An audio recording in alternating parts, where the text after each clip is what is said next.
sa online. Ayan. Praise God po sa hapon na ito at tayo po ay naksama-samang malayang sumasambaho sa Panginoong Diyos. Anyway, ngayon po ay ating ipagpapatuloy ang ating pong series ng Ten Commandments. Kung naalala ninyo, last Sunday, sinimulan po natin ito at sabi ho natin, itong mga utos na ito ay hindi ho utos para yung mga rules na ating pong dapat gawin para maligtas. Ito ay binigay dahil niligtas niya na ho yung mga tao. At ito ay para ganapin at ganun din buuin lalo at ma-enjoy natin yung pong laya na binigay niya ho sa atin. Kung kaya't ang gusto niyang mangyari ay lalong tumibay yung ating relationships. Kaya itong utos na to is not just for us to be guided doon sa mga gagawin, but for us to enjoy our relationship with Him and also other relationship, especially relationship with others. Kaya nung sinamaray si Jesus, itong utos na to, ano sabi niya? Love God with all of your heart, with all of your soul, with all of your might. Then love your neighbor as you love yourself. So maintindihan nyo kagad na it's more on relationship. Kaya pag ito ay inaral natin at natutunan natin at tayo ay naging mapaghusga lalo sa ating kapwa at lagi nating pinupuna yung kanilang mga mali, mali basa natin. Okay ba yan? Kaya dapat lalo tayo nagiging mapagmahal sa Diyos at nagiging mapagmahal sa isa't isa. At makikita rin yan maging sa loob ng ating mga pamilya. Okay? Pakisabi mo nga sa tabi mo, ikaw ba ay lalong lumalago sa pag-ibig sa Diyos? Di ba? Okay, good. Now, kaya naman, sa ating pong pag-aaral, tingnan po natin to. As we come to know the Lord through His commandments, di ba? Through His commandments, nagkakaroon tayo ng tamang pananaw tungkol sa Kanya at tamang tugon. At yan ang tawag natin ay worship. Tingnan nyo, our proper response to who God is and what He has done and what He continues to do. Now, kung talagang kilala natin si God at alam natin kung sino siya, kasi sa utos pa lang niyang sinasabi, dito pa lang sa kanyang pinakikita na kagad kung sino siya. Di ba? Pinakikita na kagad. Isipin niyo lang ulit konting mabilis na review lang. Ano bang sabi ng Lord sa Exodus chapter 20? Samahan niyo po ako kung sakali may dala kayong Bible. Ano sabi ganon? Ayan, sorry. Ayan, sabi dito. Then God spoke all these words saying, I am the Lord your God, who brought you out of the land of Egypt, out of the house of slavery. No? Introduction pa lang, ang linaw na kagad. Sabi niya, I am the Lord your God. No? Kung babasahin niyo yung Exodus 19, makikita niyo na kagad kung paano yung senaryo nung binigay ito. Kung may Bible po kayo, kasi hindi ko na nilagay sa slide. Pag nakita nyo yun, talaga magugulat kayo. May dala ba kayong Bible? Sige, tingnan natin, para naman ganahan kayo ng konti. Babasahin ko na lang din kasi para sama-sama nating makita. Okay lang sa inyo? O, samahan nyo ako sa Exodus 19. Siyempre, bago yung 20, 19 muna, di ba? Tama ba? Makakakumali ako eh. Buti na yung sigurado tayo. No. Tingnan nyo, simulan nyo sa verse 18 ha. Makakatuwa yung senaryo ho dito. Dito pa lang, makita nyo anong klaseng Diyos siya. Kasi gusto ko maintindihan natin ito ng mabuti para makita. Sabi niya, now Mount Sinai was all in smoke. Punong-puno ng usok. O, na-imagine niyo bundok, balot na balot ng usok. Bakit? Kasi the Lord descended upon it. Napansin niyo, bumaba siya doon at may apoy. O, na-imagine nyo na. So, apoy, tapos ito pa. And its smoke ascended like the smoke of furnace, and the whole mountain quaked violently. Wow, may lindol pa. Na-imagine nyo, may apoy na, may lindol pa. Kung tayo nandoon, palagay ko, hindi kayo makakatulog. Ano to? Grabe, may lindol. Parang gumagalaw pa yung bundok. Sabi niya, at biglang, when the sound of the trumpet grew louder, yan and louder, palakas ng palakas, na-imagine, oh, di ba? Nakakatakot, di ba? O, biglang nagising kayo, Hindi, ganun talaga yun Kasi, palakas ng palakas yun but sana, sabi, louder and louder, parang nakakatakot Ngayon, siyempre, tinan nyo ha, and the Lord came down on Mount Sinai to the top of the mountain. Kaya sabi niya, ang warning niya, then the Lord spoke to Moses, go down, warn the people so that they do not break through to the Lord to gaze, and many of them perish. Kasi may mga ilan, minsan kahit anong peligro nakikita na nila, nag-o-osi pa rin yung osisor ba? Pumunta pa rin para sumilip. Yun, patay. Isipin nyo, may mga namamatay, nakita lang namamatay. Kung tayong ordinaryong tao, kakabahan tayo. Lumilindol na, umuusok pa, may apoy pa, tapos meron pang maingay na trumpeta na palakas ng palakas. Doon pa lang alam mo na, wow, this is not an ordinary God. Naintindihan niyo po? Ito is super powerful. Kaya takot na takot sila, then He began to speak. Ayan na yun. Then God spoke all these words saying, imagine, I am the Lord. That is my personal name. It was a name revealed by God Himself. Kanino? To us, His object. Kumbaga, pwede naman niya tayong sirain at any moment. He can do anything He wants to every one of us. Kahit sino sa atin, kaya niyang gawin yon. Pero pinili niyang makipagtipanan sa atin na parang kasal. Naunawaan? Kaya ito ay parang pinapakita niya, kaya ang Diyos, yung ating relationship with God as a church is the bride of Christ. Ang hangad niya ay yung relasyon na yun ay parang relasyong mag-asawa. Kaya nga ang buhay mag-asawa, kaya kung gaano kahalaga yan sa Diyos, ay dahil yan ay larawan ng ugnayan ng Diyos sa kanyang iglesia. Are you following? Kaya makikita niya sa Ephesians chapter 5, verse 30 and 31. It is in reference to Christ and the church. Nung dinidiscuss niya yung tungkol sa husband and wife, yun na sabi niya, it is in reference. No? Bakit ganon? Kasi kaya nga, tandaan niyo to ha, si Satan will do everything diabolically possible to destroy relationships, especially marriages. Bakit? Kasi nga, masisira yung larawan ng ugnayan ni Kristo sa iglesia. Kaya tatandaan ninyo ha, kung kayo may asawa, lagi niyong pipiliin ang ayusin at hindi ang sirain. O, sino mag-asawa dito? O, kausapin mo, huwag mong sisirain ha, huwag natin sirain ang relationship natin ha. Hindi to tungkol sa atin, tungkol kay Jesus to. Kapag sinira mo, demonyo ka. Hindi kasi yun ang layunin ng demonyo eh. Naintindihan? Now, kung kayo naman po ay magiging dahilan ng kasiraan ng pamilya ng iba, ay huwag ka rin papayag na magtawag sa'y demonyo. Naintindihan natin. Now, balik tayo rito. This is something crucial. Kasabi ni Lord, you shall have no other gods. Hindi niya sinasabing maraming Diyos, kaya sabi niya, pero wala na dapat iba pang Diyos sa iyo, kundi ako lamang. Kasi nga, we have all the propensity to worship something because we are, whether we like it or not, lahat tayo sumasamba. Kaya nga maraming tao, wala naman silang nakikitang Diyos. Bigla sumasamba sa araw, sumasamba sa puno, sumasamba kung saan-saan. Di ba? Kaya lahat tayo, meron tayong ganun na we have the, parang somehow, yung parang inherent nature na merong something higher than us na minsan yun ang ating paglilingkuran. Yung iba sa atin, sabi, ay, wala akong ganyan. Hindi, pero yung idea mo, sinasamba mo. Nakuha natin. Kasi may idea ka eh. So, inilalaban mo yon. Sasabi na, yun ang kanyang babala. Kasi yan ang makakasira sa ating ugnayan. Ang pangalawa, sinabi niya, kaya naman, you shall not make for yourself an idol. Kumbaga, huwag kang kukuha ng anumang larawan. Kasi isipin mo naman, kung halimbawa lang ha, yung asawa ko, ang litratong nilagay ko, kahit na mas maganda siya, halimbawa, si Marian Rivera. Insulto yun sa kanya. Tama? Bakit yan ang litrato? Ikaw talaga to, nire-represent ka niya. Di ba? Magagalit yun. Bakit ganyan ka? Hindi naman ako yan eh. And that is exactly the point. Kasi sabi ni Lord, I don't want you to make any idols to represent me. Kasi it's an insult. Are you following?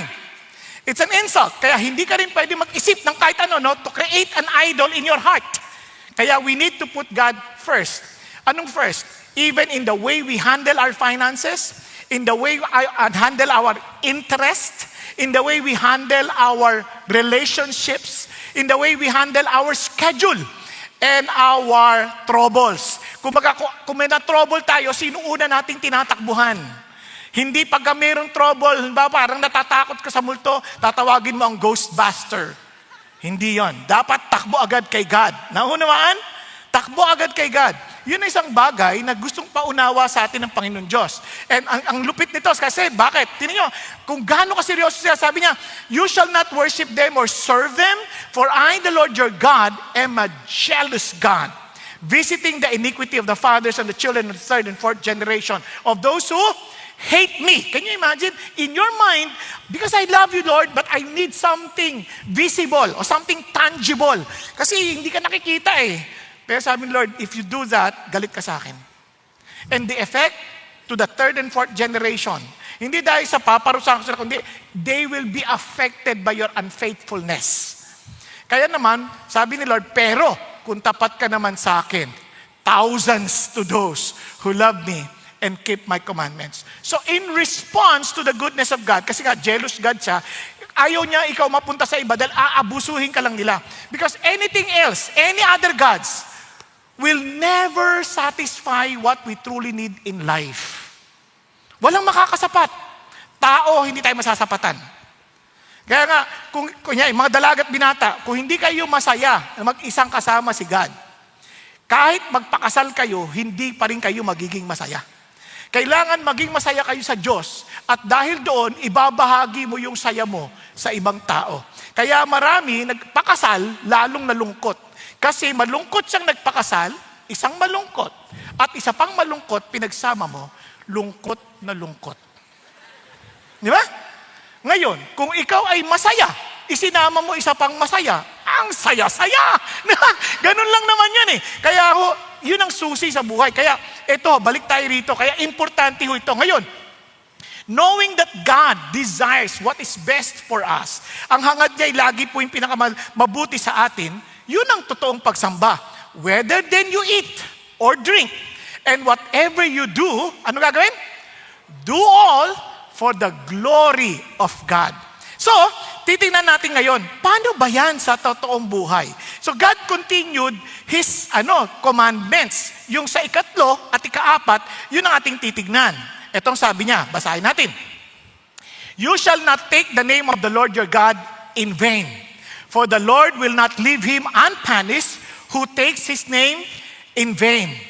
And remember the Sabbath day to keep it holy. Kaya sa ating talakayin ngayong hapon, pinamagatang worship God, honor His name, honor His Sabbath day. Now, let me just begin with a simple question. Ano bang nire-represent ng pangalan mo? Kunyari, ano po ang pangalan ninyo nga? Baby. Ano nire-represent niyan? Baby. Yung totoo yung pangalan, what does it represent? Di ba? Kasi alam nyo, ang pangalan ay napakahalaga sa atin. Kasi it represents what? Our reputation. Tama? It represents our identity. It represents our history. Kasi yung pangalan na, kaya kung isipin nyo, kung gaano ka-importante yung pangalan, maaisip mo agad yung tao. Pag inisip nyo ang, halimbawa, narinig nyo ang pangalang Jose Rizal, ano naisip nyo? Yun ang naming bayani. Di ba? Kaya, pagka naisip yung pangalan, kaya kung sakali naman marinig na yung pangalan mo, ano kayang tapasok sa isip nila? Kunyari, kwento lang, kilala mo ba si Paul? Si Paul! Nakapaw! Nakaw! Huwag mo na babanggitin yung pangalan na yan. O di ba? Parang, narinig mo na ba si Renato? Naku po. Please! Huwag mong babanggitin yan. Di ba? Sakit sa loob yun. Pero pag sinabi mo, nakilala mo na si Don Tupas. Ay, oo! Malupit yun. Malupit yun. Iba dating nun. Di ba? Nakuha natin, meron kasing nakaakibat na reputasyon. identity at kasaysayan sa pangalan. Kaya iniingatan natin ang ating pangalan. Tama? Now, may isa pa ako isang tanong sa inyo. Bakit importante? Kasi we represent the Lord. Remember, we represent the Lord. Kaya nga, you shall not use the name of the Lord in vain because we represent the Lord. Now, ito naman. Now, ano talaga ang inaasahan mo sa buhay? What are you really depending on to live? Saan ka talagang umaasa? Lahat tayo laging may inaasahan sa buhay.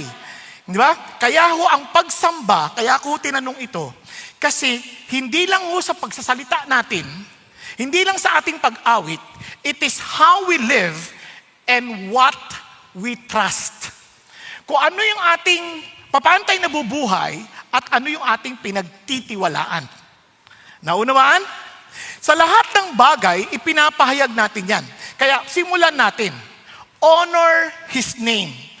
Balikan natin, honor His name. Ibig sabihin ng honor, ganito, para mas madali natin makita.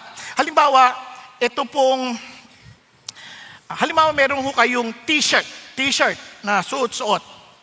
Pero nakasando kayo sa loob. Nakita nyo ang paborito ninyong artista. Tapos, pinapirmahan nyo yung t-shirt. Ay, naku, pakipirma, autograph. Pinirmahan naman. Yang t-shirt na yan, tiyak ko, hindi na siya magiging ordinaryong t-shirt. Hindi mo na yan basta lalaban, baka ikwadro mo pa yan. Tama? Kasi nakalagay doon, may pirma yan ng paborito ko. Nilagay mo yun. Tapos ilalagay mo sa kwadra yan. Inangat mo yan sa lahat ng iyong mga t-shirts. Yan ang ibig sabihin ng honor. You put that name above all other names. Kasi yan ay pagbibigay galang sa Kanya. Kaya sabi ni Lord, you shall not take the name of the Lord your God in vain. For the Lord will not leave him unpunished who takes His name in vain. Isa-isahin natin. The name of the Lord. It represents His character, His authority, and His presence. Tama? At alam niyo ba, because it represents His character, kitang-kita mo kung anong klaseng Diyos siya. Kaya sabi niya, the Lord, L-O-R-D in capital. I am the same yesterday, today, and forever because I'm self-sufficient. Parang I am always present. Yun ang idea niya. Kaya kasi Yahweh, I am always present. Di ba?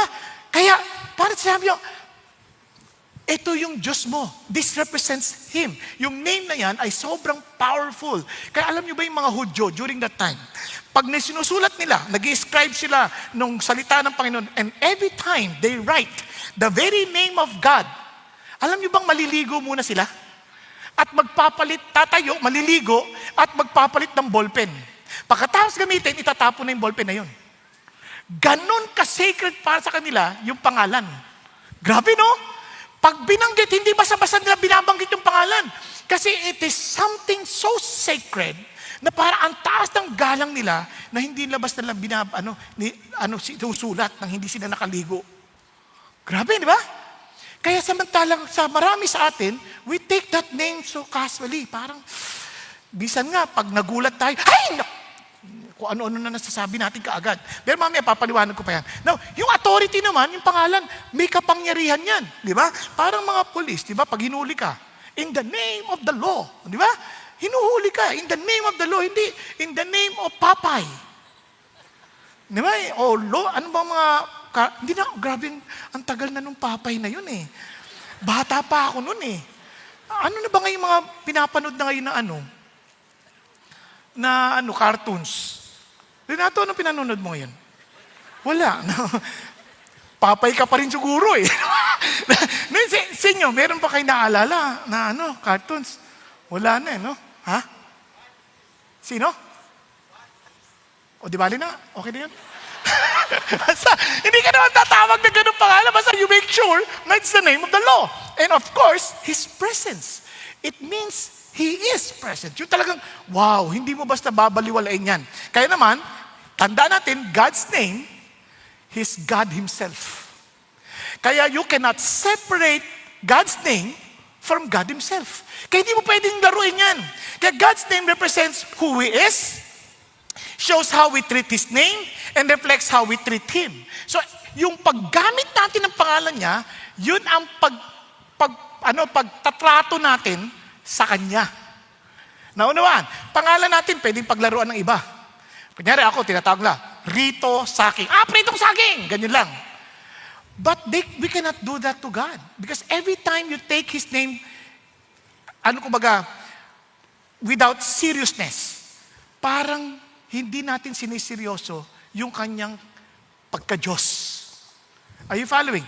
So, ganun katindi itong pangalan na ito. No, tuloy pa. Kaya naman, hindi rin magagap ng mga Hudyo yan during that time. Kaya every time they discover something, dinidikit nila yung pangalan just for them to easily see the greatness of our God. For example, kunyari, the Lord provide.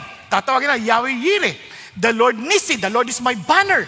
Yahweh Shalom, the Lord is peace. Yahweh Shammah, the Lord is present. Yahweh Chebayot, the Lord of hosts. Yahweh Rohi, the Lord is my shepherd. Yung iba mga, Yahweh Rapha, di ba? The Lord is my healer. So, lahat ng mga katalin, nilalabas nila yun kasi they want to express yung kung ano si God. Di ba? Na wala siyang kaparehas. He's always the ultimate. When it comes to provision, He is the ultimate provider. When it comes to the victory, He is the ultimate victory. In times of peace, He alone can give us the ultimate peace. Kumbaga, siya lang talaga. Kaya ganun wala pa doon ang Elohim. No? Wala pa doon yung mga El Shaddai. Nakuha ninyo? Ang dami. Hindi kayang gagapin. Kasi sabi ng Lord, ganun kaingat yung karakter ni God. Now, ito ngayon, but you shall not take the name of the Lord. Hindi niya sinasabi, huwag mong dalin. Ang sinasabi niya, dalin mo, pero pag-ingatan mo. Imagine, He is entrusting His name to us. Parang sinasabi niya, okay, you carry my name. Big time ka, parang, kunyari pag ikaw ay, halimbawa lang, sa mga iba, na kaibigan, halimbawa, isang mataas sa pinuno ng pamahalaan. Sabihin, hinuli. Kaibigan po si General so-and-so. Di ba? Medyo yung iba, ganun ba? Nag-iiba. Biro mo, ipinagkatiwala yung pangalan na yun. Sabi nyo, huwag mo sisirain yung pangalan na yan, ha? Kumbaga, kung pinakasalan ka, itong apelido na to, ingatan mo to. Kayo ba sisirain niyo yung apelido ng asawa ninyo? Sabi niya, hindi ho, siya ho naninira Hindi, ang punto natin, granting na lahat is maayos. Ayaw mong sirain ang pangalan. Lalo kung ang pangalan niyan, medyo dekampanilyang pangalan. Tama ba? Andiyan pa kayo? Kaya tinan nyo, pag nasira na, ang hirap na, di ba? Ang hirap na. Kaya ganun yung ibig sabihin na parang, huwag mong basta gagamitin niya na ikasisira.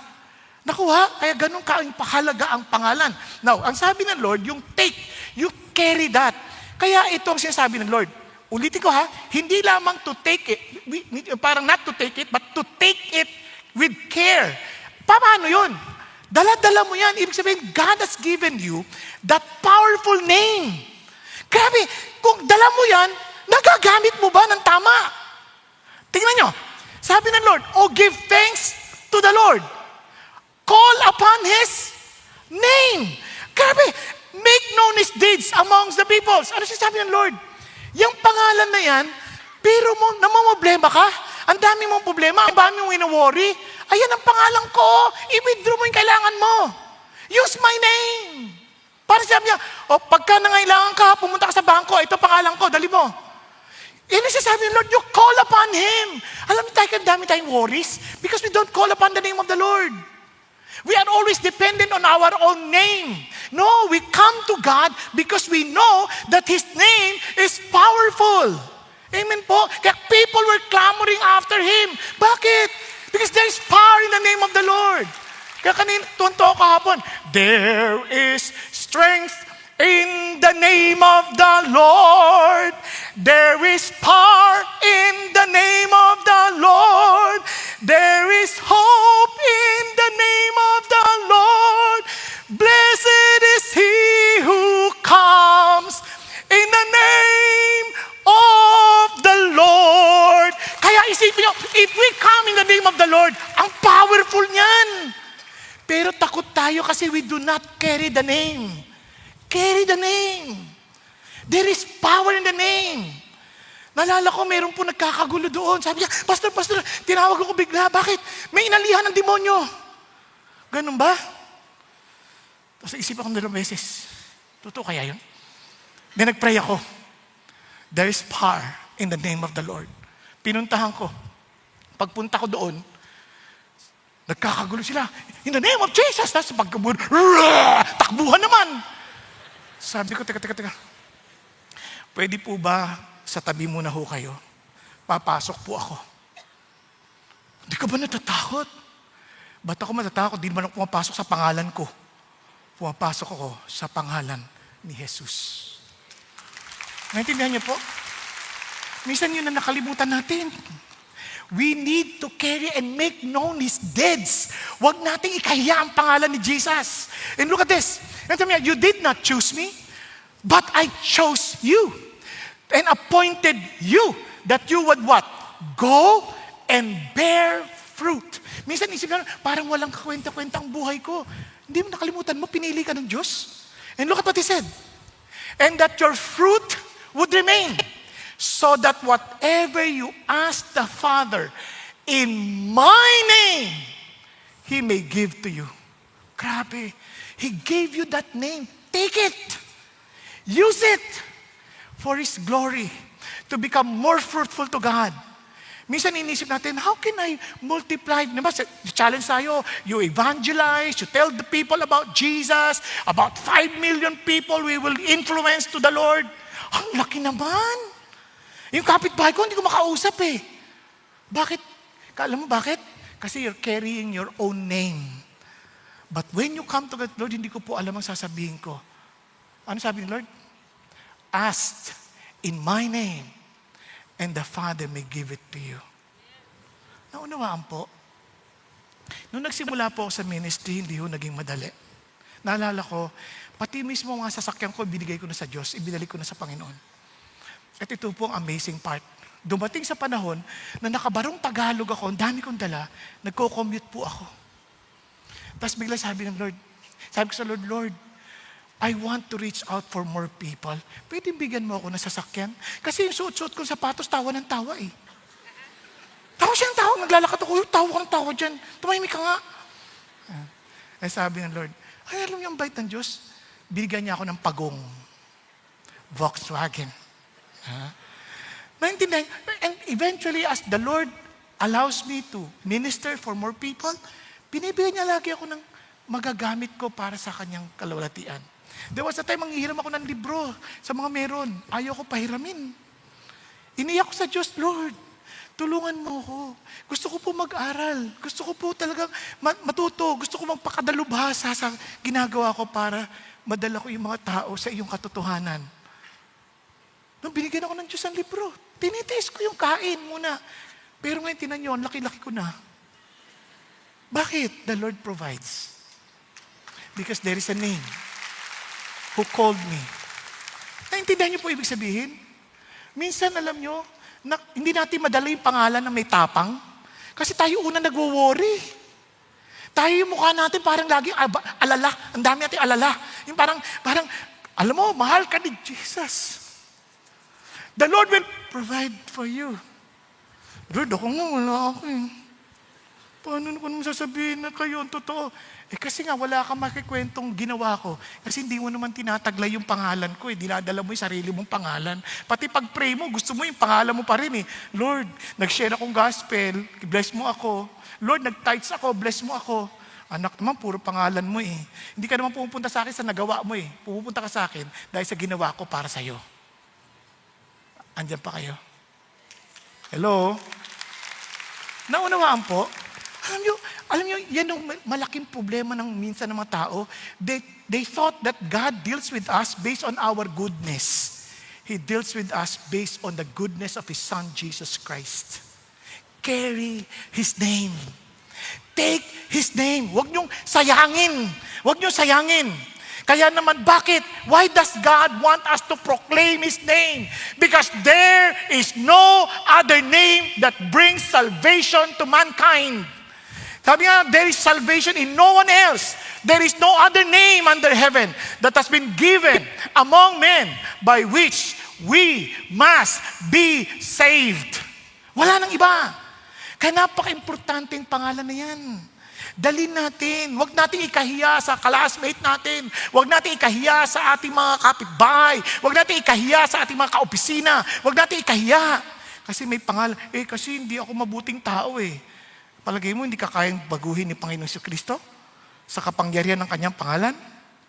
Pag-isipan niyo mabuti. Hello? Huwag natin siyang ikahiya because there is power in His name. And look at this. Because His name is Jesus, for He will save His people from their sins. And paano kung tanggihan nila? Don't worry. Because for this reason also, God highly exalted Him and bestowed on Him the name which is above every name, so that the name of Jesus, every knee will bow of those who are in heaven and on earth. Lahat yan lulukod kay Jesus. Pati yung mga nasa impyerno, luluhod sila. Bakit? And that every tongue will confess that Jesus Christ is Lord, to the glory of God the Father. Grabe, no? Ganun ang kapangyarihan ng ating Panginoon. Pakisabi sa katabi mo, there is power in the name of Jesus. Take it! Tingnan nyo, wala kayong ka-power. Huwag kayong mag-alala, luluhod din kayo isang araw. There is power. Yung iba naman, ganyan lang. Alam nyo, hindi nyo kilala yung pangalan Pag kilala nyo yung pangalan, hindi kayo matatakot. Naunawaan? Kaya sinasabi ko na sa inyo, this is not about being religious. It is knowing what the name we carry, the power of the name we carry. Kaya tingnan nyo si John Bunyan, sinabihan siya, stop preaching about Jesus and you will be free. And alam nyo, he refused. He chose to be imprisoned for 12 years instead of silence. And because to him, the name of Jesus was not optional. It was everything to him. Talaga bang si Jesus, yung pangalan na yan ay lahat-lahat para sa'yo? Pakikalabit mo yung katabi mo, talaga bang si Jesus lahat-lahat para sa'yo? Di ba? Kung siyang lahat-lahat para sa'yo, hindi ko sinabi na pag bumoto ka at mamimili ka, isusulat mo Jesus. Hindi ganon. Ang sinasabi ko lang, that every time you decide because of the name you carry. Every time you do something, you do it because of the name you carry. Amen? Nasusundan po? We bring and we take the name of the Lord. Now, if God's name has weight in your life, you will not treat it casually and you will not keep it silent. Tama? So, balikan natin ulit. Dito na. And shall not take the name of the Lord, your God, in vain. Ano ba ibig sabihin ng in vain? Ang ibig sabihin ng in vain is empty, weightless, without meaning. Yung parang walang dating, walang bigat. Yan. Parang to take the name of God, sabi ni James Stoker, is to use it without reality. Parang pag in vain, parang walang katotohanan. Yeah? Parang sinasabi mo yung pangalan pero walang katotohanan. Parang alam mo yung 7 sons of Sceva? Naalala niyo yun? Sabi niya, in the name of Jesus whom Paul preached, di ba? Sabi ng mga demonyo tuloy, I know Paul, I know Jesus, but who are you? Di ba? Walang dating, walang kapangyarihan, kaya inatake sila. Kaya minsan ganun tayo Parang dala-dala natin pangalan ni Jesus, pero walang dating, walang power. Di ba? Parang pa-Christian lang tayo. Ulit, hindi kayo ito ibang service. Pero, parang walang reality ba? Parang, kaya ang ayaw ng Lord, yung parang religious lang tayo. Katulad ng bansang Pilipinas. Di ba, ang lungkot kasi we call ourselves the only Christian country in the Far East. Parang walang dating. Kasi isa tayo sa pinakakorap na bayan. Pag-isipan ninyo. Noong 1997, if I'm not mistaken, naglabas ng aklat, When America Told the Truth. Sabi niya, America has no future. Kasi 7 out of 10 Americans began to cheat sa exams. Sabi ko, umiyak talaga ako, nabasa ko yun. Sabi ko, Lord, kami sa 10 estudyante, 11 nagongopya. Kasama teacher. Di ba? Pag-isipan niyo mabuti. Tapos paano na yun kung sila 7 wala ng pag-asa? Paano pa kami? Kaya umaasa kayo na magbabago yung bayan. Hanggat hindi totoo si Jesus sa atin, walang aasahan sa atin. Kasi kung dala natin yung pangalan at totoo, masipag tayo para sa Diyos eh. Tama ba? Tingnan niyo ng katabi niyo, tinutulugan lang, pinag-uusapan natin si Jesus. Halimbawa lang. Just to show us we have no respect for the Lord. Kasi kung tayo yun, at noong panahon namin, yung tinatag na CAT, yung Citizen Army Training, di ba? Yung ROTC, nakatayo kami kahit hirap na init-init. Di ba? Dala-dala yung baril namin kunwari. Tapos pasa mo siya dahil sa presidente. Ayan na. Di ba? Diretso. Tayo, Diyos, may likha ng langit at lupa. Tutulugan lang natin. May habang may sinasabi, so hindi tayo seryoso. We do not really care what his instructions, his instructions are. We don't really care if there is something that we need to do. Kasi we don't really care. Sa isip lang natin, parang okay lang yan. Bahala siya sa buhay niya. Ganun lang yan eh. Pero sa totoo lang, hindi ako takot sa ganyang bagay. Alam mo bakit? Hindi naman akong mapapanis eh. Sabi ng Lord, He will punish those who take His name in vain. Lahat tayo haharap sa Diyos. Mami, papaliwanag sa paano ginagawa ng Diyos yun. Pero magugulat kayo. Hindi nakakalimot si God. Kaya nga, whenever we use God's name insignificantly, we are calling Him insignificant. Hindi siya ganun kahalaga. Kaya nga, do not take my name in vain. Nasasabi lang, in other words, do not treat me as meaningless. Huwag niyo akong tratuhin na parang wala akong halaga. Naunawaan? Hello? Pakigising niyo yung katabi niyo ulit. Pakigising niyo, huwag ko kayo matakot. In the name of Jesus, gumising ka mo. Hindi totoo, huwag ka matulog. Kung gusto matulog, uwi ka na lang. Huwag dito. Pasensya na kayo, medyo mabigat ang aking pagsasalita kasi I don't want to take His name in vain. As a servant of the Lord, I don't want Him to be meaningless. Kaya nga paano ba natin ginagawa? Using God's name to insult. Iniinsulto natin ang ibang tao in the name of God. Minumura natin in the name of God. Di ba? May mga saltang, God, ganyan. Dinuduktungan natin ng condemnation. Using God's name to indulge. Sabi ng Lord, hindi daw ako magigising muna ngayon, tulog lang daw ako. Kasi tamad lang. Sabi ng Lord, hindi daw ako maghuhugas ng plato ngayon. Sabi ng Lord, hindi ako papasok sa trabaho. At hindi ako papasok sa school. Sabi ni Lord, ginagamit ang pangalan ng Diyos for their advantage. Meron pang sabi ni kayo ba, hahayaan nyo na lang ba na ang pastor ninyo nagdadrive ng lumang kotse? Ginagamit natin ang pangalan ng Diyos. Using God's name to intimidate. Parang nakikipag-usap sa akin si God. Kaya sinasabi ni God, pautangin mo daw ako. Ganon. Maraming lumalapit sa akin, Pastor, sabi ni God, ikaw daw ang gagamitin niya. Talaga? Ba't hindi niya sinabi sa akin? Ano na magkakausapin ka? Hindi ako kinausap.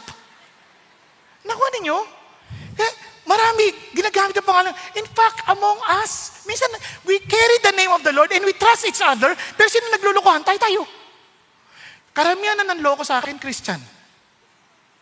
Because they carry the name of the Lord, baba lahat ang aking radar. Kaya sinasabi ko na sa inyo kaagad, huwag nyo na ibababa radar ninyo, lagi na kinakataas. Bakit? Ang daming gumagamit ng pangalan ng Panginoon para sa pansariling kapakanan. Kaya using to impress. Parang sinasabi, wow, too close to God. And using God's name impulsively.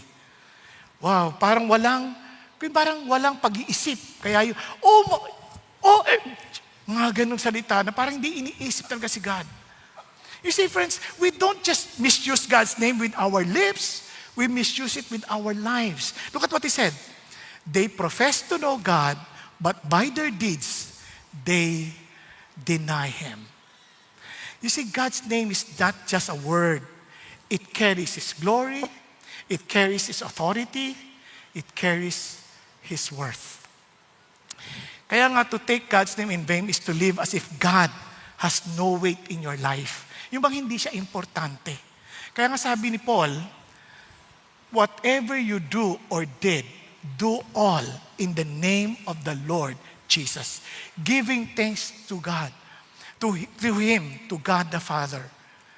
Alam niyo, minsan ako personally, praise God for the body of Christ. Minsan, akala ko laging tama yung ginagawa ko eh.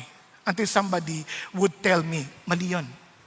But if you carry the name of the Lord, seriously, hindi mo naman tatanggihan lang yung mga ganung bagay eh. For example, as a pastor, minsan may tendency kami to be entitled. May tendency kami to use the name because we're serving the Lord na hindi namin napapansin na nakakaabuso na kami ibang tao. Naunawan nyo? Sometimes, there's somebody who told me this, sabi niya ganun, nakaka-overwhelm ka. Oh, ganun ba? Hindi ko napansin yun ah. Sabi ko kasi, siyempre sa puso ko, I want to be a blessing. I don't want to be a burden to anybody. I want to bless people. I want to be the channel of God's love and blessing, not burden. Kasi sabi ko, Lord, patawarin niyo po ako. I didn't know. Help me to be always aware na hindi po ako maging pabigat sa buhay ng ibang tao. Naku ha? Kasi minsan may pagka-demanding ang mga pastor eh. Diba kasi they use the name. Naunawaan? Kaya mamaya mayroon pa akong papakita sa inyo mga example na nangyari ho sa akin. But here, God is telling us, ingat kayo. Kaya ito nakakatuwa. Yung isang kinento ni Pastor Peter kanina, naalala ko yun eh. Kasi yung kaibigan niya, namatay yung tatay. Maliit lang iniwan, billion na properties. Maliit lang. Ngayon, dahil siya yung Christian, siya yung panganay ha. Kung panganay siya yung lahat may karapatan para i-distribute yung mga properties na yun. Pero because of the name of Jesus in him, sabi niya, sige kayo na. So yung mga kapatid naman, siyempre normal lang, no-brainer, they will choose the best of the properties, tama? Hindi naman yun, normal lang yun eh. So they took the prime properties at yung binigay sa kanya yung nasa remote na. Yung parang walang kakwenta-kwenta. But to him, it doesn't matter as long as the Lord is pleased. Okay ba yan? And alam niyo, amazing na nangyari. Years later, yung properties naging billion worth. Grabe, no? Why? Because there is power in the name of the Lord. Kung i-honor natin ang pangalan ng Diyos, hindi tayo talo. Naalala ko rin ho, there was a time, hindi nyo lang po naguro na inabot na to, na dyaryo po ako. Hindi na sinama yung mukha ko kasi hindi ma-print. Yun na lang pong pangalan ko. Di lang ho ako na dyaryo, na internet na ho ako. Kinalat nila ang kabalbalan ko nagawa. Yung kabalbalan na yon ay, kumbaga sa journalism, na kuryente ako. Ayan. Sinabi, ganito ko. At hindi lang yun ang ginawa. Through word of mouth, sinabi lang napakasama akong tao na parang walang takot sa Diyos. Ako naman, hindi ko alam anong gagawin ko. Kasi siyempre, pag nasirang pangalan mo, anong gagawin mo? Kung may katwiran, ipaglaban mo! Ganyan, di ba? So, inisip ko, ipagtanggol ko rin ang pangalan ko. So, naghanap din ako ng mga ebidensya at pagkatapos, inisip ko na, idemanda rin sila. Ang problema ko, Christian din yung mga gumagawa. Idedemanda mo, Christian din. Christian din.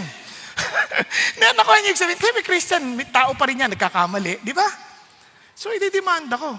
Nag-pray ako sa Lord. Lord, tulungan mo nga ako dito para naman siguradong panalo. Sabi niya agad ganito, bakit mo sila idedemanda? Kasi sinisira nila yung pangalan ko eh. Sila rin, dala nila yung pangalan ko.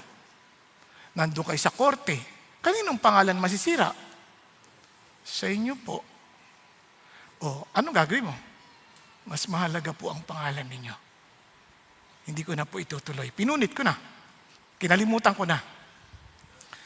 At ngayon, pag binasa nyo sa internet ang pangalan ko, dala-dala ko yung message si Jesus. Bakit? There is power in the name of the Lord. Naunawaan ninyo? Pero taon ang binilang bago mo makita ang bunga ng karangalan ng Panginoon Jesucristo. Because he who honors the name of Jesus will surely be honored by God Himself. Naunawaan? Hello? Andyan pa kayo? Kaya sa mga estudyante, I challenge you, pag nag-aaral kayo, remember, it's not about your honor.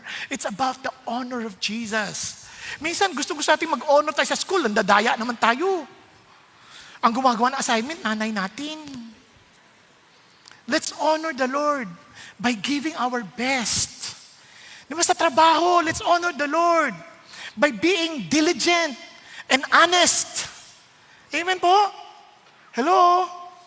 Kasi in everything we do it in the name of Jesus. Yun ang sinasabi ng Lord. Whenever we say something to anybody, we keep that promise. Why? Because of the name of Jesus. Not us. Lord, paano kung di ko talaga kaya? Praise God, hindi mo kaya. Kasi kaya ng pangalan ng Panginoong Diyos. Amen? Kaya tuloy pa rin natin. Kasi ito niya, you shall not take the name of the Lord, will not leave Him unpunished. Who takes His name in vain. Amazing. You see, God is not cruel, but because God is holy, sabi niya, His name is not ordinary. It should not be taken without weight, without seriousness. Kasi sabi ng Lord, may kaparusahan talaga eh. No, alam niyo pa, ito may papakita. Nangyari to sa akin. Bago akong pastor, dala-dala ko, yung hindi naman, medyo meron nang nagagawa ko, kaya may sasakyan na rin ako during that time. Yung sasakyan ko, tamang-tama, bibilang ko ng bagong radyo. Di ba? O di, pumunta ako sa tindahan sa may gawing Banawe. Na? Doon sa Banawe, pagpunta ko, sabi nung tindero, Pastor Bang! Ang laki ng lukso ng puso ko. Uy, discount! Ang sama ng puso, ng utak ko, utak swapang. Nakalimutan ko yung pangalan ni Jesus. Ang sabi ko niya, eto na. Di, talagang paulit-ulit ako, may discount, may discount, may discount. Yung saya ng tao, ulitin ko ako, dahil meron na akong kasalanan na nagagawang pinipilit ko yung tawad ng tawad, napaparanoid na ako ng konti. Bagamat yung tao, hindi ko maalam kung ano talaga lagan ng puso niya, yung tingin ko tuloy, parang yung saya niya nawala na. Naintindihan niyo? Dito na. Pag alis ko, sabi ng Lord, ba't ganun ka? Pastor ka pa naman, ba't ka tawad ng tawad? Di ba dapat binibless mo yung kapatid mo? Kaya ang tawag sa mga Christian, katipiran, hindi katapatiran eh. Ang sabi niya, i-bless mo sila. Lord, sorry po talaga. Ako nagpo-provide sa'yo, bakit hindi mo i-bless? Opo, Lord, sorry po. Kasi bibili ka rin naman sa iba, magbabayad ka din. Opo talaga. Tingnan niyo, parang tapos na, no? Years later. Actually, 1 year lang. 1 year later, nandun ako sa gawing Maynila, na-traffic ako. Sabi ko, uy, naalala ko may Bible study dito. Maka-attend na lang nga muna kaysa sayang oras. Hindi pa uso nun yung yung mga audiobook, mga ganyan, di ba? So, attend na lang ako. Bumaba ako, umattend. Lo and behold, nandun yung mama. Tapos, eto ngayon yung pastor, nakaupo, nagtuturo. Alam nyo minsan, illustration niya, yung mga pastor pang nangunguna, tawad ng tawad. Isang tao na lumimas. Tumihina ako ng tawad. Pero diniinan pa. Tapos, siyempre, paranoid ako. Naalala niyo, paranoid ako. Hindi necessarily nasa laman ng puso ng kapatid yon. Kaya lang, paranoid ako. Sabi niya, amen, amen. Ganun. Parang dating sa akin, pinatatamaan ako nito. Parang tuwan-tuwa pa siya. Hindi yun ang laman ng puso niya. Baka ma-misinterpret niyo. Ako lang yun. Kasi nga, paranoid ako. Tama? Tapos ang Bible study. Lumapit. Pastor! Naalala niyo ako? Saan nga tayo nakita? Nagsinungaling pa! Nakakahiya! Ito na. Nakita kami ulit. Tumingin na talaga akong tawad. Patawarin niyo ako. Ang laki ng kasalanan ko sa inyo. So, to make the long story short, naging kaibigan ko naman siya. Naging magkaibigan kami. No, alam niyo, nakakahiya man sabihin at kinikwento ko sa inyo. Pero ang Diyos hindi nakakalimot eh. Naunawaan? Paano pa ngayon, katulad sa Pilipinas? Kapalagay niyo itong kahirapang nangyayari sa atin? Hindi dahil sa pagdala natin ng pangalan niya sa kahihiyan. The only Christian country in the Far East. Kita niyo yung mga kapitbahay natin, iniwan tayo ng milya-milya. 1950s, pangalawa tayo sa pinakamayaman na bansa. Pero ngayon, laughing stock na tayo sa Asia. Yung Vietnam may VinFast na. Tayo, yung pinagmalaki natin noon, Saraw. Hindi ko ni-insulto yung pangalan. Pahaba lang siya ng pahaba. Kasi nagbasada ako eh. Yung 3, naging 4, 5, at ang dumadami, kabayo. Ngalala niya pa. Tapos humaba na yung pangalan ng gusto. Pati pangalan humaba na, Sara na raw. Bakit hindi tayo nagkaroon ng sasakyang sarili? Nag-aral ang mga kababayan natin sa Germany. Pinag-training ng pamahalaan. Ano nangyari? God will not leave anyone who takes His name lightly unpunished. And kahabagan tayo ng Diyos. And I pray na tayo pong lahat ay talagang magsisi. And I praise God, hindi natapos ang kwento. We, in one way or another, we took the name of the Lord in vain. And you know what? God took all that punishment to Himself, but He was pierced for our transgressions. He was crushed for our iniquities. The chastening of our well-being fell upon Jesus. So what does it mean to honor His name? Para hindi na tayo maparusahan, no? Kinuha na lang ni Jesus. So anong ibig sabihin na ngayon to? Paano natin siya i-honor? Then revere Him. Ascribe to the Lord the glory to His name. Sa lahat ng bagay natin ginagawa. Kahapon nga po nag-aaral ako, bigla akong sumingit yung kailangan kong gamitin yung apostolic ministry ko. Dinala sa akin yung apo ko.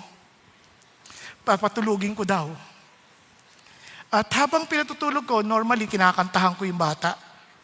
Pero kahit sa pagkanta, maniwala kayo sa hindi, sumasamba ako. Because I don't want to take His name in vain. Minsan sa ating pag-awit, hindi natin talaga pinapahalagahan si God eh. Kaya nung kinakantahan ko yung bata, ang ending ko, iyak ako ng iyak eh. Tulog na siya, pero ako iyak ng iyak. Hindi kasi ako makatulog eh. Hindi, joke lang. Kasi yung kanta, sobrang na-touch ako talaga. And hindi ko pa kabisado, nakalagay yung ganyan yung aking iPad. At itong punto na to, kasi I was also at that time in pain. And I was in pain because I was thinking of something na ang laki kong pagkakamali. Kumbaga, I did not take the Lord's name seriously. At ito nga yung parte na yon. In that old rugged cross, strained with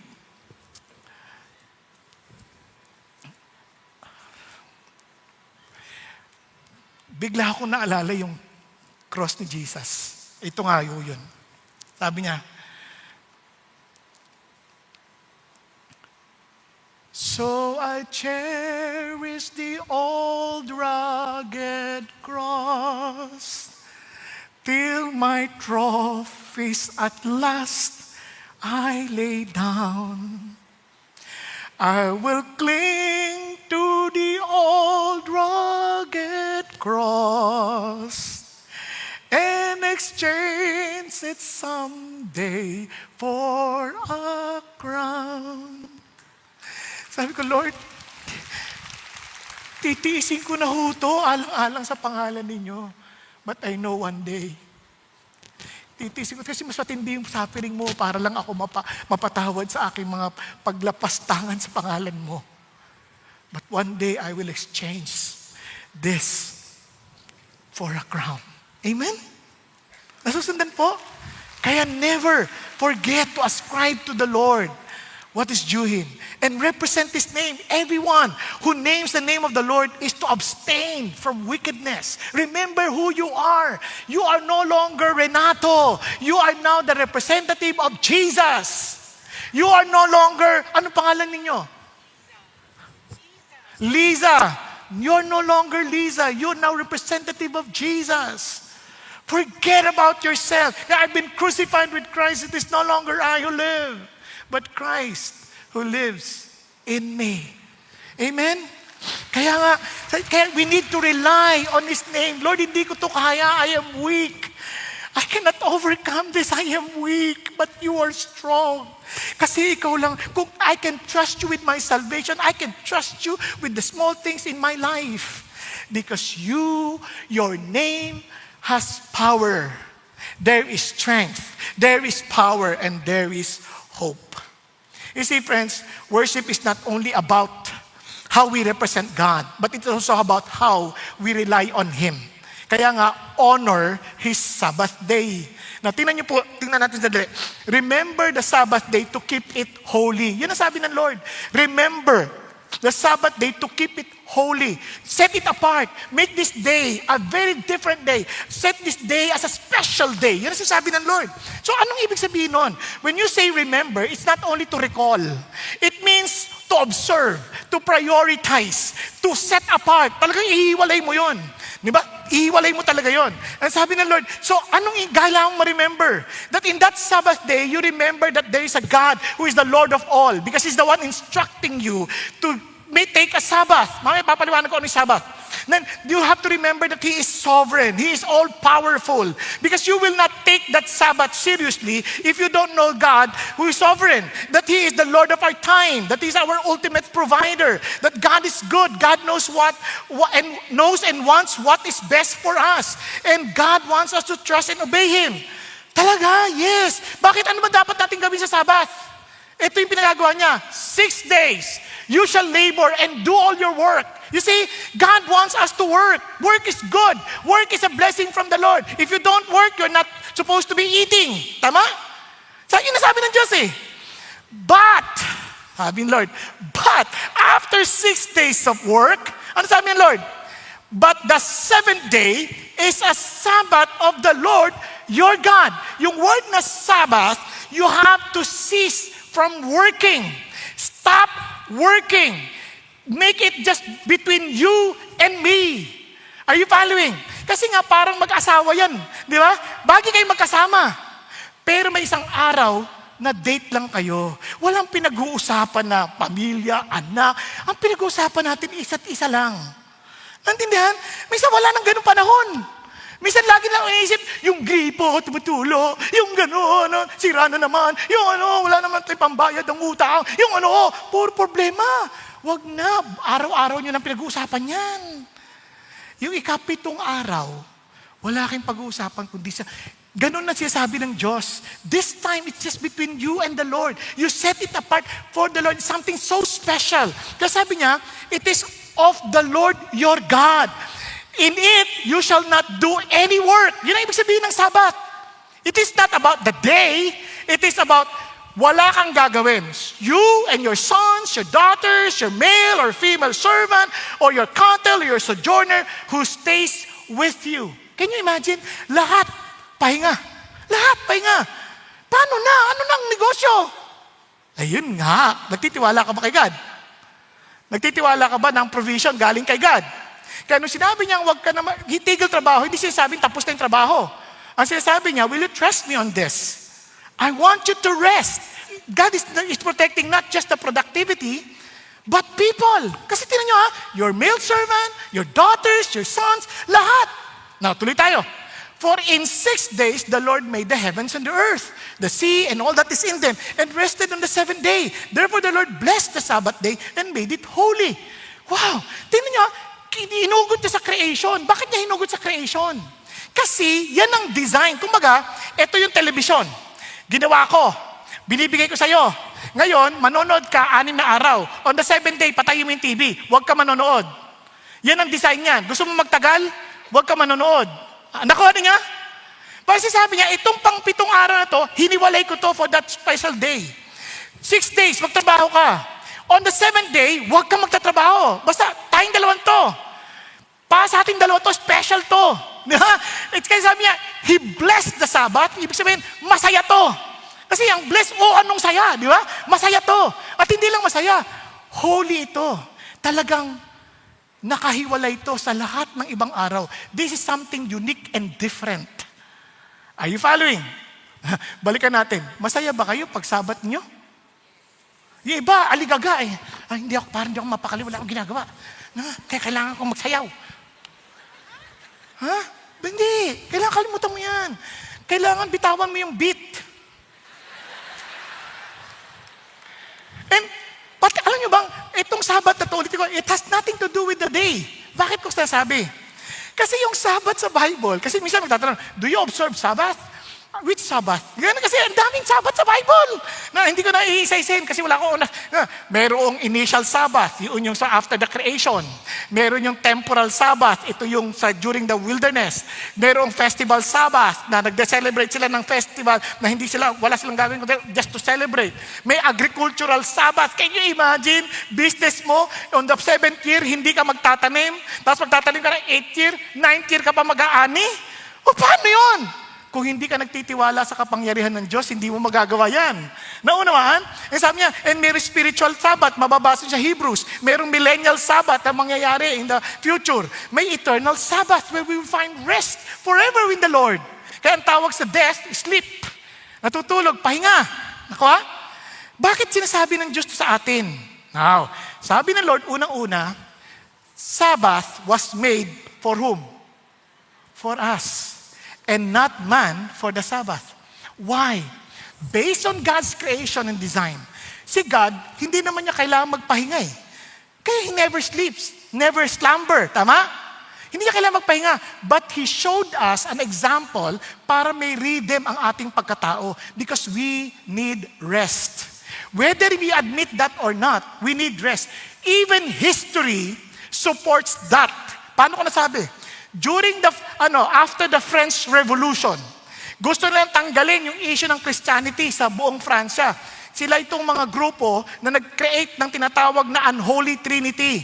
Panahon nila Robert Speer, nila Voltaire, mga ganyan. Ano yung Unholy Trinity? Ito yung fraternité, égalité, liberté. Yan ang kanilang pinaglalaban. Kaya ang kanilang working hours, hindi 7th day, 10th day. Ano nangyari? They became unproductive, naging wala na silang inspirasyon, napagod, they got burnt out. Kawawa, the system failed. Same thing happened in Russia. Kaya, yun pa lang, sinasabi na, wala talagang, hindi yan meant for you to work nang walang pahinga. Nakuha? Andyan pa kayo. Now, alam niyo ba, nakakatawa, even science, na-observe nila yon na mayroong pattern, may rhythm ang tao. Ang tiyalog na dito, circaseptan ang tawag. Yung bang about 7th day, kailangan nagre-recuperate yung cells, lahat. May cycle. Naobserbahan nila yon. Hindi sila nakadiscover nun. Naobserbahan nila. Na wow, it supports exactly the idea of God that we need to rest. Diba? So, parang grabe si God. Iniisip niya lagi ang kapakanan natin. So ngayon, hindi issue dito yung araw. Kasi iba, pinagtatalunan pa yung araw. Sa mga Christian kayo, mga pag-aano kayo, Sunday kayo. Hindi totoo yun yung Sunday. Kahit pasahin sa Acts, they gathered on the first day of the week. Kaya naging Sunday. Kaya nga yung Sunday, it reminds us that Jesus Christ resurrected from creation to redemption. Nasusundan. Now, ito ang amazing part. Nothing to do with the days. Kasi ilang palit na kaya yung kalendaryo natin. Wala na nakakaalam ano talaga yung first day sa atin. Kasi yung kalendaryo, palit-palit na yan eh. Merong Gregorian calendar, merong pang ibang calendar, ang daming calendar. Napansin niyo ba yun? Merong lunar, merong solar. Nakuha? Andyan pa kayo? Di ba merong e-bike? Ang layo, no? Kasi ang dami ng palit. Now, bakit ko sinasabi? Kasi sabi ni Paul, hindi na issue yung araw. Tingnan mo, now accept the one who is weak in faith, but not in the purpose of passing judgment on his opinion. One person has faith that he may eat all things, but he who is weak eats vegetables only. Yan. Now, dinuktong niya. One person regards one day above another. Another regards every day alike. Each person must be fully convinced in his own mind. He who observes the day, observes it for the Lord. Kasi sabi ni Paul, huwag na tayo mag-away-away tungkol sa araw. Na dapat ang pagsamba natin, Sabado. Ang Sabat, cease to work. Hindi Sabado. Hindi yon. Ang ibig sabihin ng Sabat, cease to work. Saan nakuha yung Sabado? Tanong nyo sa Espanyol. Diba? Kasi, ang ibig ko sabihin, hindi yun yung ibig sabihin, dapat Sabado. Sabado sa mga Hudyo.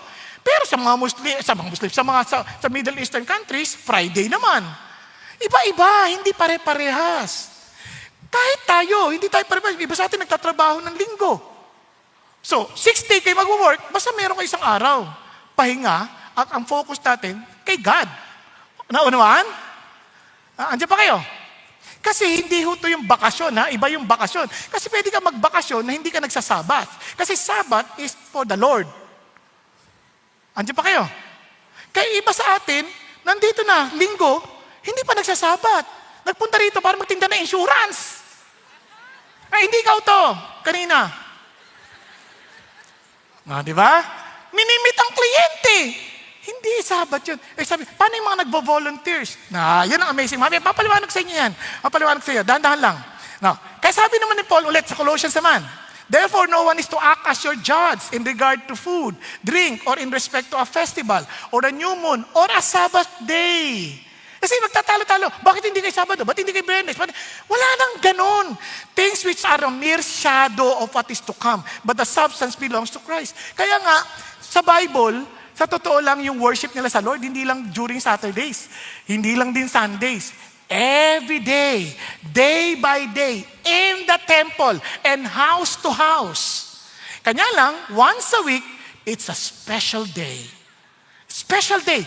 Bakit special day? Kasi ang gusto ng Diyos, tayo rin, dapat nagse-celebrate. Ano ang physical body ni Jesus sa lupa? The church, the body of Christ. So that's where we serve one another.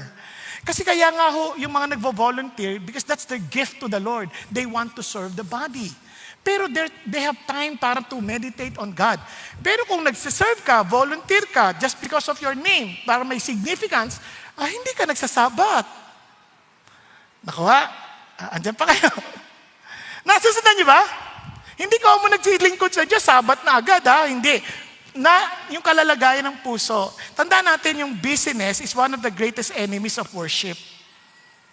Kaya iba sa atin nagwo-worship na text pa ng text Nagtitingin pa ng reels. Tapos bumibili sa Shopee or Lazada. Wag. Concentrate. Isipin mo, it's a day for the Lord. God gave us 6 days for ourselves. Itong isang araw lang, hindi pa i-concentrate sa Diyos. Nagmamadali pa tayo. Di ba? Ang lungkot naman. Kaya if you do not schedule worship, kaya remember, it's something intentional. Remember, something else will take its place. Prioritize private and corporate worship. Ba't natin nasabi? Kasi tinan nyo, pagdating ng worship with the corporate, saya-saya, I was glad when they said to me, let us go to the house of the Lord. May ganun pa ba tayong excitement? Di ba? Asa-serve tayo, praise God. Wala nang parking, nakakainis. Ang init-init, maglalakad tayo, galing po tayo sa McDonald's. Wala na, kundi masaya ka kahit mainit. Kasi Lord, thank you for the privilege we can worship openly before you. Kasi sa ibang bansa, sa sobrang persecution, naglalakad milya. Mahaba para lang makapag-worship with the body of Christ. Pag-isipan nyo tayo, we're so blessed. Yung iba nga nagre-reklamo pa, ang lamig naman dito. Di ba? Paglabas naman, ang init! Balik tayo sa service! Hindi ako makatulog sa bahay, sa service, madaling matulog, malamig. Di ba? Di bless tayo. Di ba? Kaya isasabi ng Diyos, katinan nyo, come, let us sing for joy to the Lord. Let us shout joyfully to the rock of our salvation. Let us come before His presence with thanksgiving. Kaya sabi ng Lord, ano sabi ng Lord? Not forsaking our own assembling together. Because we're body. We are the physical body of Christ where you can really apply. Dito ko matututunan how to really love the physical body. Kasi challenge yan. Naku ha? And encouraging one another, and all the more as you see the day drawing near. Naunawaan po. Kaya ho, ang habol ng Panginoon sa atin is that He wants us to trust Him at all times. Friends, ito ang blessing. If because of the Sabbath, you turn your foot from doing your own pleasure on my holy day, kaninong day yan? Kay Lord. And call the Sabbath a delight, the holy day of the Lord, honorable, and honor it, desisting from your own ways, from seeking your own pleasure, and speaking your own word. Imagine, isasantabi mo lahat yun. Parang ganito, if you are so in love with someone, parang you're willing to leave everything behind para masolo mo lang. Sabi niya, ang tagal na nun, hindi ko na maalala yung mga araw na yon. Parang wala na akong paggunita ng mga araw na nakaraan. Sobra naman. Kaya alam mo bakit nawala? Wala ka na ring holiday kay Jesus. Kasi once na nabalik yan, I'm telling you, babalik din yan pagka sa kapwa mo na. No? Okay tayo? Babalik tayo. Kasi sabi niya, then you will take delight in the Lord, and I will make you ride on the heights of the earth. I will feed you with the heritage of Jacob your father, for the mouth of the Lord has spoken. You see, friends, hindi sinasabi ng Lord bakasyon lamang. Because rest is not in the absence of work. It is in the presence of God. Kaya nga kahit na ubusin mo yung oras mong kapapanood, pagkatapos nun, pagod ka pa rin. Di ba? Kasi kung wala ka sa presence ng Diyos, you'll never understand what rest really means. Kasi sabi nga ni Rick Warren, Sabbath is God's antidote to burnout. Kaya marami nababurnout, hindi nagsasabath. So what should we do during Sabbath? And I will end. First, you rest your body. As in rest. He gives to His beloved even in His sleep. Nakakatuwa ang Diyos. Naalala ko when I was still studying, kasi working student ako At yung working student, hindi basta working student. I have my own work. Nagkikreate ako sarili kong trabaho. Nagluluto ako ng mga kakanin, nagtitinda ako ng peanut butter, at gawa ko din, at nagdo-drawing pa ako ng muka. Yung charcoal portrait. Tapos, mag-e-exam pa. Scholar pa ako. So, naintindihan niyo yung aking sitwasyon. Yung mga classmates ko, competitive. Nag-o-order kung kailan exam. Di ba? So, talagang kailangan kong gawin. Hindi ko pwedeng tanggihan kasi kung hindi, wala akong pera. So, minsan nagdo-drawing ako, tapos nagluluto, minsan tuduan pa ng matika, ay, nako, problema ito, ganyan, di ba? Tapos, there was a time talagang sabi ko, hindi ko na kaya. Sabi ko, Lord, pagod na po ako, hindi na po ako makapag-aral, hindi na ako makakonsentrate. Anong gagawin ko? So I prayed. Sabi ng Lord, tulog ka na. How did you know? It is in vain for you to rise up early and wake up late. For God gives to His beloved even in His sleep. Sarap, no? Tinog na ako. Aba, nanaginip ako. Yung teacher nagtuturo. Alam niyo kung ano nangyari? Yung tinuro niya sa panaginip, yun ang lumabas sa exam. Diba? Parang cheating, no? Hindi naman cheating kasi ibang value, pero parehong proseso. It's a review. And praise God, na perfect yung exam. Sabi pa nga ng teacher, ang talino mong bata ka. Di naman po. Pahabol effect. Then you have to recharge your emotion. He restores my soul. Kasi yung emotion natin, minsan down na down Okay naman yung katawan, pero yung emotion parang bagsak Kaya nadadamay pati katawan. Tama? At ang pinakamayaga, refocus your spirit. Come, let us worship. Because we need to be connected to the power. Kumbaga, lobat na Kailangan mo na isaksak. Kailangan kumonekta ka na sa banal na Diyos, sa banal na Espiritu ng Panginoon. Because if you don't come apart, you will come apart. Nagkakaintindihan? Because many people work all week, rest on Sunday, but never worship. So we turned a holiday to a holiday. And ang lungkot, hindi nila na-enjoy si God. And let me tell you this, what does it profit a man if he gains the whole world and forfeits his soul. Alam niyo po ba, nakaka-bless lang? Kasi there are some people who obeyed the Lord. And because they obeyed the Lord, ito, tulad ng Chick-fil-A, amazing. Doon po sa Amerika, kailangan pa na magpaalam sa mga mall na hindi sila magbubukas ng linggo that people can have time to worship the Lord. Grabe, no? And look at them, they continued to thrive as a business. Hindi lang yun, pati ho yung Hobby Lobby. Grabe silang supporter to the work of God. And nakakatuwa lang, they have 1,000 plus stores in the US. And they always close every Sunday. Even on a prime retail day. Bakit? Because they just want to focus on the Lord. Kapatid, I don't want you to be legalistic. I want you to be more practical. Siyempre, kung doktor ka, may trabaho ka, then at least one after 6 days. Kami, pastor, madalas Monday kami nagsasabath. Pero alam niyo ho, hindi ko makalimutan yung kwento ni Pastor Peter kanina yung kanyang anak, si Caroline. Grabe. Hindi nag-aaral paglinggo, nagpapahinga lang. Sabi pa nga ni Pastor, bakit di ka nag-aaral? Mag-aaral ka. 10 days. Sabi niya, pangako ko sa Diyos yun that I will trust Him. Ayun, gumaduate lang naman na summa cum laude. Nakakainis. Ba't ganun? Yung iba aral na ng aral, di pa pumapasa. Because they trust themselves more than they trust God. Are you following? Because the issue of Sabbath is not Sabbath. It is the issue of who takes control. See, ang issue ng Sabbath, do you really trust the Lord? Kayo pagod na kayo, hindi nyo alam bakit ka napapagod. Ang sabi ni Jesus, lali ka. Learn from me, for I'm humble and meek. I don't trust myself, I trust my Father. Learn from me. And I will give you my yoke. Hindi ko sinasabi hindi ka na magtatrabaho, but I will give you the work that is exactly for you. And I will be your farmer. I'll take care of you. And you will find rest. Amen? Tayo pong lahat ay yumuko at pumikit sandali. Kapatid, you alone know your real condition in life. Ikaw lang nakakaalam.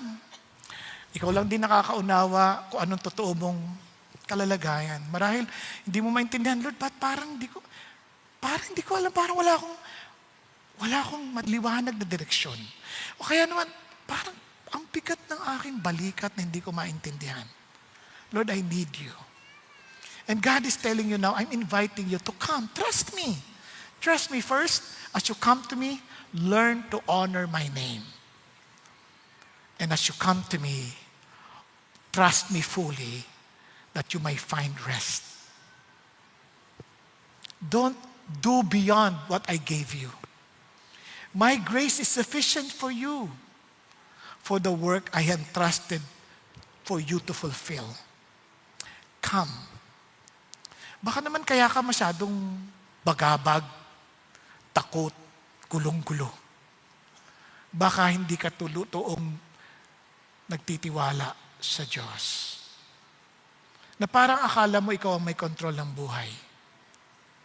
Si Lord ang may hawak, maging ng kinabukasan.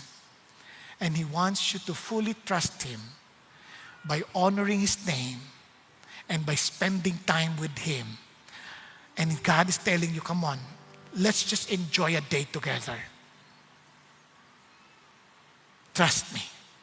Kapatid, kung hindi ka totoong nagtitiwala sa Diyos at sarili mo pa rin, hindi mo maibigay sa Panginoon Diyos ang araw na para sa Kanya, be humble. Ask for forgiveness. Jesus Christ died for you that you will not suffer the consequences ng pag-aalipusta sa Kanyang pangalan in eternity. Bagamat may consequences sa lupa, but God will strengthen you by His grace. Pero, God first invites you to come. Kaya kung ikaw yung kinakausap ng Diyos, just raise your hand to the Lord. Lord, ako po yan. I want to carry your name, but Lord, hindi ko po nadadala with confidence. Kaya Lord, ako nagpapakumbaba ngayon. I want, Lord, to take your name seriously Kung kapatid, yes, taas mo kamay mo. Huwag ka mahiya. It's between you and the Lord. Hallelujah. Thank you, Jesus. Thank you, Lord. Kayo sa mga sa balcony, sa upper balcony, sa mga nanonood online, I challenge you. Take God seriously. Don't play games with the Lord. He is serious with you. He gave His only Son for you. So be serious to Him also. Sa lahat na nagtaas ang kamay, sabi mo, Panginoong Diyos, patawarin po ninyo ako for taking your name in vain. Tulungan niyo po na ang puso ko ang punong-puno ng paggalang sa inyo. Dahil kayong Diyos na makapangyarihan. And yet, sa kadakilaan ninyo, nagpakumbaba kayo. Nakunin niyo ang anyo ng isang alipin. At sumunod hanggang sa kamatayan sa Kalbaryo, sa krus ng Kalbaryo, upang kami mabigyan ng bagong buhay. Panginoong Hesus, patawarin niyo po kami. At lumalapit kami sa inyo ngayon. Tinatanggap ang imbitasyon mo to come. At Panginoon, salamat sa pangako ninyo that you will give us rest. Salamat sa pangako ninyo, Panginoon Diyos, that your yoke is easy and your burden is light. So Lord, I surrender my life to you. Take control of my schedule. Take control, Father God, of every decision I make. Let me give honor to your name and honor to your holy